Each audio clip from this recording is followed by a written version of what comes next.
Hey, Pastor Josh here. We're reading Genesis chapter 2, verses 10 through 15. We're talking about the river that's flowing out of Eden that is going to be watering the Garden of Eden and then watering all the known area of the ancient world. So a river flowed out of Eden to water the garden. The source of the water that is watering the garden is from the middle of Eden. It's from right there. It's flowing out of Eden to water the Garden of Eden. That is the very source of it. And then, as we will see from the rest of the description, the idea should be that the Garden of Eden was actually on a mountain. Water flows downhill, so the Garden of Eden would have been on a mountain.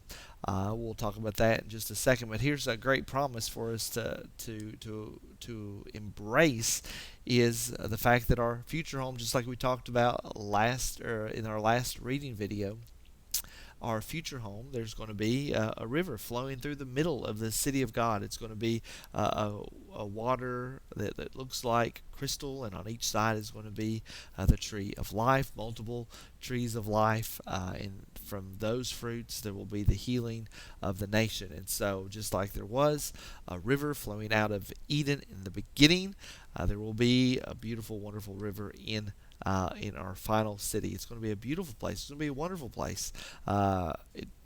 We try to understand what heaven is going to be like, what it's going to be like in the new heavens and the new earth when Christ returns, when the earth is made anew and we are all living in our resurrected state. We all try to think about it and try to understand it, but we can guarantee that it's going to be good. And there's going to be a river flowing through it. Beautiful. Crystal. It's going to be wonderful, just like there was in the very beginning.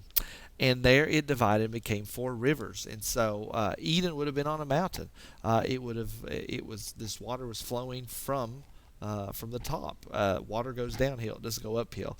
And so Eden, the Garden of Eden, would have been on a mountain, and then this would have been associated with temple language. This is the place where God was uniquely meeting with humans, Adam and Eve, the very first humans. This was the way they had the relationship with them. And so if you think about whenever God initiated relationship with the Israelites, God gave the Ten Commandments on a mountain.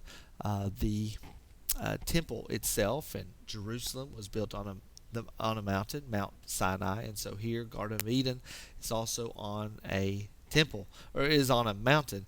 And then this is essentially like a great temple in which Adam and Eve, the ultimate priests at this time, were living before God and interacting with God.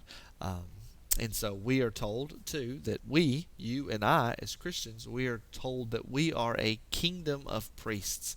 We are a kingdom of priests. And so when you became a Christian, when you believed in Jesus Christ as your Lord and Savior, any sort of division that was between you and God was tore down, because it was tore down because of Jesus, because of what He did, and you have direct access to God in the same way that Adam and Eve would have had direct access to God in that garden, the same way that the priests would have had direct access to God when they were inside the temple in the Old Testament ways. We are a priesthood of believers, and so that whole idea comes from the idea that it was on a mountain. The Garden of Eden essentially was a temple-like place on top of a mountain. That would have been well known in the ancient world that places on top of a mountain were ultimately places where humans met with God. And so this would have been a clear kind of a polemic, a defense that Moses would have been writing down, saying that our people have access to God. Adam and Eve had access to God, and this is the origin, ultimately, of mankind's relationship with God, not the various other stories that are being said. So let's talk about some of these other details.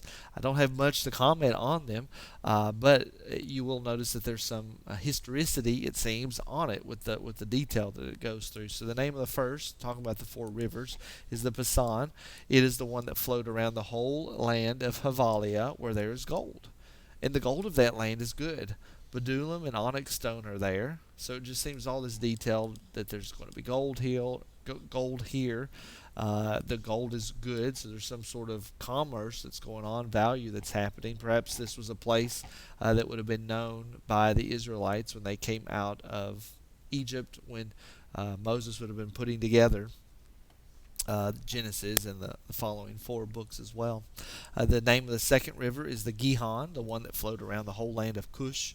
And the name of the third river is the Tigris. There's one that we're familiar with, which flows east of Assyria. And the fourth river is the Euphrates. So these two we clearly know of right now. And so it just seems to be very historical, very detailed description about these four rivers. But the main takeaway I want you to take away is thinking of, okay, the Garden of Eden was on a mountain. It was this great temple mountain in which Adam and Eve had this perfect relationship with God until they would later destroy it by disobeying his command not to eat from the tree of the knowledge of good and evil. I pray that it's been a blessing to you. I'll see you in the next video.